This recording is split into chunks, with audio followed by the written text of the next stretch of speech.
Selamat datang di Lembah Waktu, portal Anda menuju momen-momen paling transformatif yang membentuk masa depan kita. Hari ini, kami membawakan Anda sebuah kisah yang dapat mengubah definisi kedokteran modern. Terobosan Rusia dalam mengembangkan vaksin kanker, sebuah inovasi medis yang sudah memasuki uji klinis pada manusia. Ini bukan hanya tentang sains, ini tentang geopolitik, monopoli farmasi, perang umat manusia melawan kanker, dan wajah baru layanan kesehatan global. Kanker telah lama menghantui umat manusia. Meskipun ada kemajuan besar dalam kedokteran, kanker tetap menjadi penyebab kematian kedua di seluruh dunia. Jutaan orang didiagnosis setiap tahun, dan meskipun ada pengobatan, kemoterapi, radioterapi, imunoterapi, tidak ada yang menawarkan keberhasilan universal yang terjamin. Statistik tahunan, lebih dari 10 juta orang meninggal karena kanker setiap tahun. Biaya ekonomi, secara global, biaya layanan kesehatan terkait kanker melebihi 1,14 triliun dolar AS setiap tahun. Keterbatasan pengobatan, sebagian besar terapi merusak sel-sel sehat, memiliki efek samping yang parah, dan tidak menawarkan kekebalan. Sebuah vaksin? Itu adalah cawan suci, impian yang telah dikejar para peneliti selama puluhan tahun.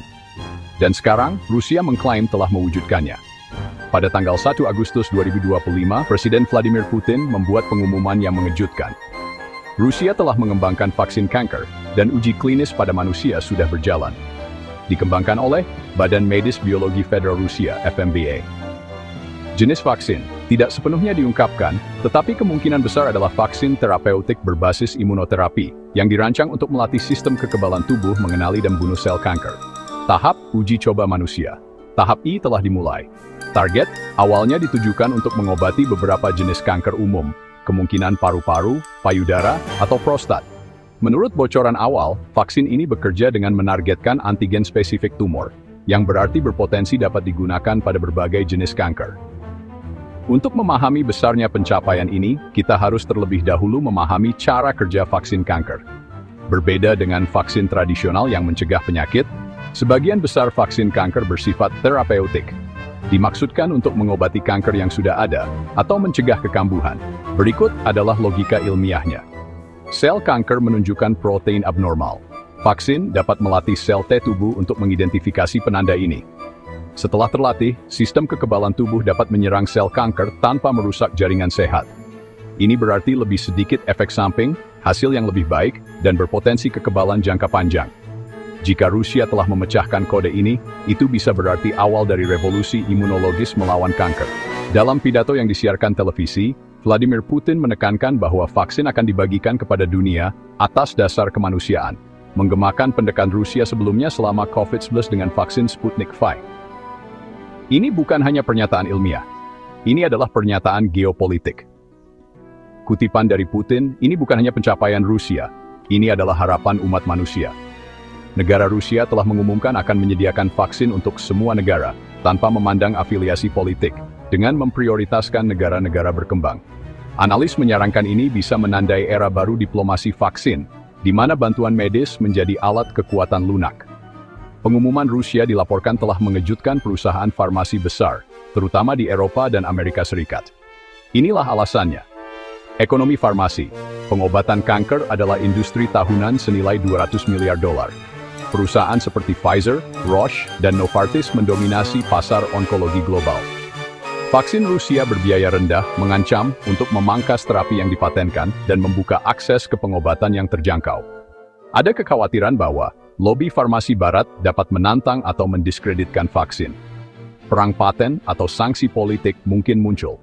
Persetujuan vaksin di negara-negara barat mungkin menghadapi penundaan regulasi yang disengaja. Rusia sedang bersiap untuk skenario ini, mungkin dengan bermitra dengan negara-negara BRICS dan Aliansi Asia Pasifik untuk uji coba dan distribusi cepat. Keberhasilan Rusia dalam ilmu biomedis tidak boleh diremehkan. Meskipun sering dibayangi oleh raksasa penelitian barat, Rusia memiliki sejarah panjang dalam inovasi vaksin. Pengembangan vaksin polio, 1990-an, Rusia adalah salah satu yang pertama memproduksi vaksin polio secara massal. Vaksin COVID Sputnik, vaksin COVID pertama yang terdaftar secara global. Penelitian genetika, FMBA telah berinvestasi besar-besaran dalam onkogenomik dan imunogenetik selama dekade terakhir. Vaksin kanker ini bukanlah pengecualian. Ini adalah bagian dari visi medis strategis yang diperjuangkan oleh pemerintah Rusia, terutama karena Barat yang banyak menjatuhkan sanksi memaksa Rusia untuk menjadi mandiri dalam sains dan kedokteran. India dan negara-negara berkembang lainnya mungkin memainkan peran kunci dalam kisah ini. Rusia dapat memilih untuk bermitra dengan industri biotek India untuk memproduksi vaksin secara massal. Jalur regulasi India lebih cepat dan lebih mudah diakses daripada Eropa. Negara-negara di Afrika, Amerika Latin, dan Asia kemungkinan akan membentuk gelombang penyebaran vaksin utama pertama. Bagi negara-negara selatan, ini bisa berarti akses ke pengobatan onkologi canggih tanpa hambatan harga Barat. Mengurangi beban layanan kesehatan dari kematian terkait kanker. Kolaborasi ilmiah dengan lembaga-lembaga Rusia dalam partisipasi uji klinis. Kecepatan uji coba Rusia telah menimbulkan beberapa pertanyaan di kalangan medis Barat. Apakah protokol keselamatan diikuti? Apakah vaksin ini dipercepat demi prestis geopolitik? Apa efek samping jangka panjangnya jika ada? Sebagai tanggapan, FMBA dilaporkan telah membuka data uji klinisnya kepada pengamat bio terpilih, mengundang peninjau sejawat internasional untuk transparansi, merilis kertas putih awal untuk komunitas ilmiah global. Ini menunjukkan kesediaan untuk akuntabilitas ilmiah, bahkan di tengah ketegangan geopolitik. Ada puluhan proyek vaksin kanker yang gagal di masa lalu. Dari AS hingga Jepang, kegembiraan awal sering berakhir dengan kekecewaan. Tapi apa yang membedakan proyek Rusia? Tampaknya menargetkan banyak jenis kanker, tidak spesifik pada satu jenis. Pendanaan publik memungkinkan distribusi tanpa tekanan perusahaan. Uji coba telah dimulai lebih cepat dari biasanya, menunjukkan bukti praklinis yang kuat. Namun para ahli medis mendesak kehati-hatian. Sains tidak boleh didorong oleh nasionalisme. Mari kita lihat datanya sebelum kita merayakan. Dr. Ellen Kramer, ahli onkologi, Universitas Toronto. Inilah keseimbangan yang sekarang kita hadapi, optimisme dengan pengawasan. Saat kita mengakhiri bagian pertama laporan ini, inilah yang ditunggu-tunggu dunia. Data uji coba lab dari tahap I diharapkan dalam 2-3 bulan. Jalur persetujuan untuk penggunaan darurat pada pasien berisiko tinggi. Lisensi terbuka untuk mitra manufaktur di luar negeri. Publikasi struktur antigen dan metrik respons imun. Impian dunia bebas kanker mungkin masih jauh, tapi hari ini rasanya lebih dekat dari sebelumnya. Ketika Rusia mengumumkan bahwa mereka telah memulai uji coba manusia untuk vaksin kanker, getaran langsungnya bukan hanya ilmiah, tetapi juga geopolitik. Keseimbangan global, kekuatan farmasi, aliansi medis, dan kepercayaan publik terhadap sistem layanan kesehatan Barat mulai goyah. Mari kita uraikan konsekuensi berlapis yang sudah menyebar ke seluruh dunia. Saham-saham farmasi utama di AS dan Eropa, terutama perusahaan yang banyak berinvestasi dalam obat onkologi, mengalami penurunan kepercayaan investor. Perusahaan seperti Roche, Pfizer, dan Merck, yang bersama-sama membentuk lebih dari 60% pasar pengobatan kanker global, mulai menghadapi pertanyaan sulit. Bagaimana mereka akan bersaing dengan vaksin berbiaya rendah yang didistribusikan secara publik? Bisakah mereka menandingi tawaran Rusia untuk membagikan vaksin atas dasar kemanusiaan? Sebagai tanggapan, kelompok lobi mulai melancarkan kampanye bisikan yang mempertanyakan legitimasi uji coba vaksin Rusia. Beberapa bahkan mulai menyiapkan strategi hukum untuk menunda masuknya vaksin ke pasar Barat. Namun kenyataannya sangat jelas, jika vaksin ini divalidasi, itu akan mengganggu ekonomi pengobatan kanker senilai lebih dari $200 miliar secara permanen. Salah satu hasil yang paling langsung adalah penguatan aliansi medis global di luar Barat. Rusia kini dalam pembicaraan lanjutan dengan India untuk produksi massal melalui Serum Institute dan Bharat Biotech.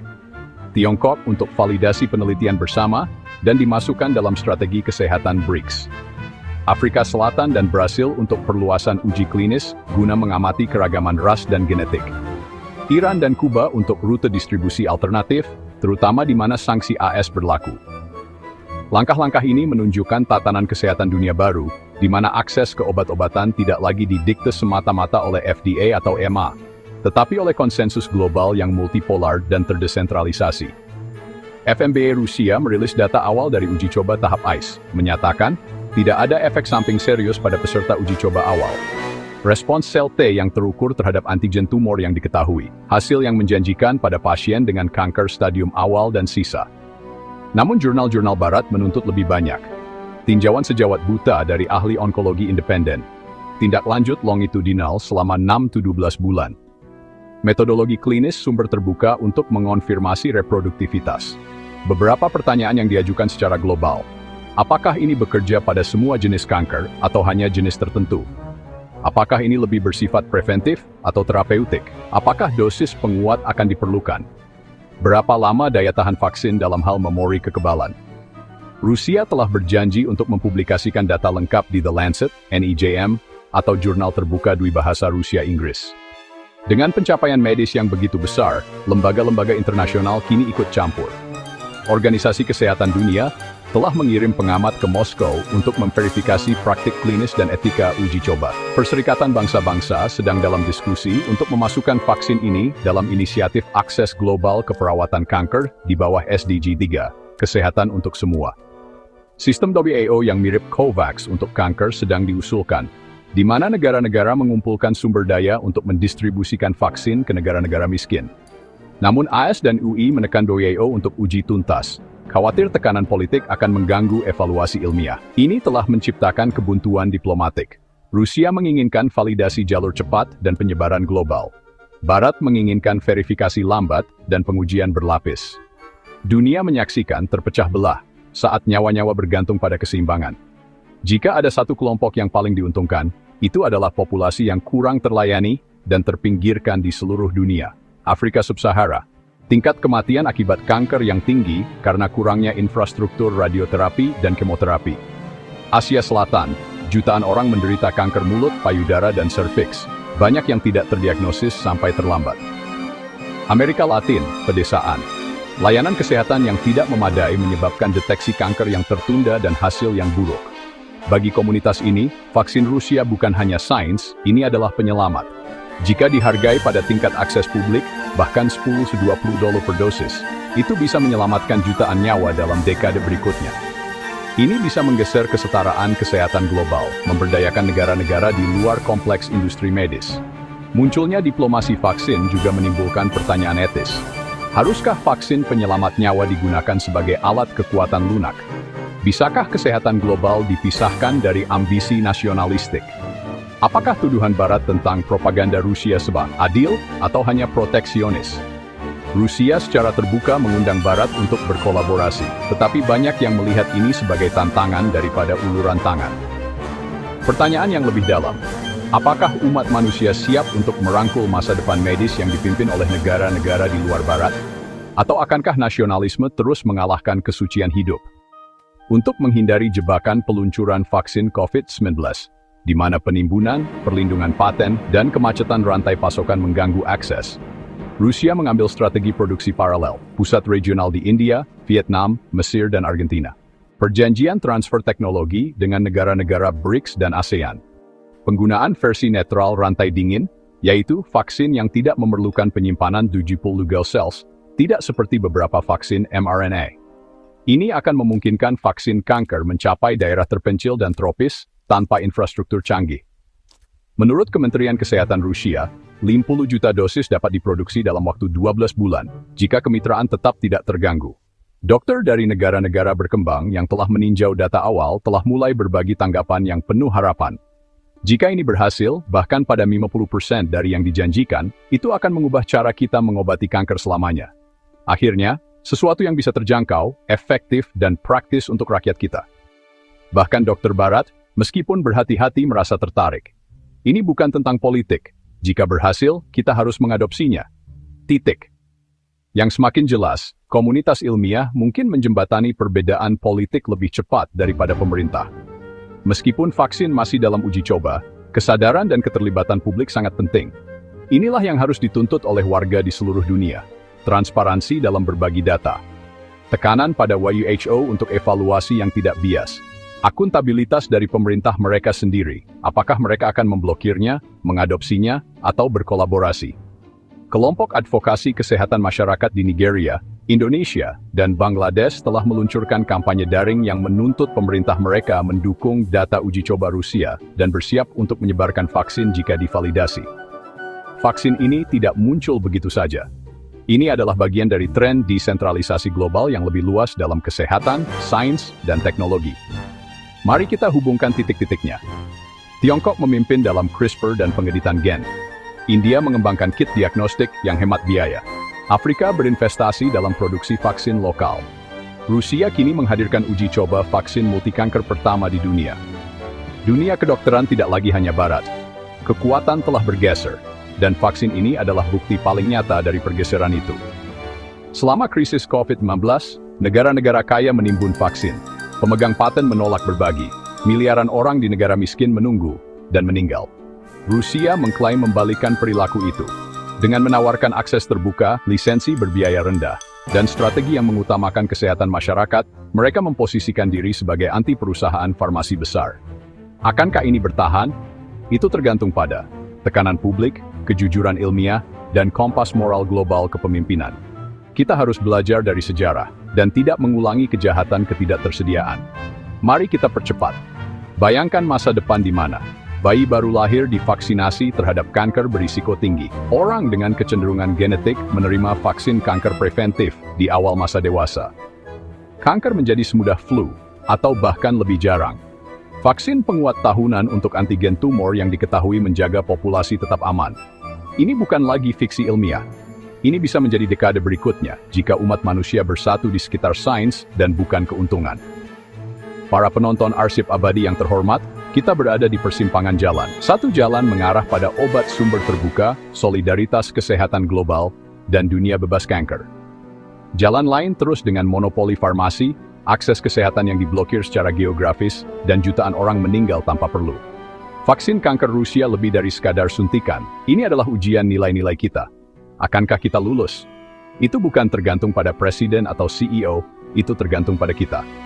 Anda telah menyaksikan Arsip Abadi, di mana kami mengungkap bukan hanya apa yang terjadi di dunia, tetapi mengapa itu penting. Jika vaksin ini nyata, dan sainsnya terbukti, kita mungkin menyaksikan awal dari akhir kanker seperti yang kita kenal. Tapi hanya jika kita bangkit di atas keuntungan, politik, dan prasangka. Tetaplah mengikuti, tetaplah ingin tahu, tetaplah manusia. Berlangganan Arsip Abadi, di mana setiap penemuan menceritakan kisah yang lebih dalam.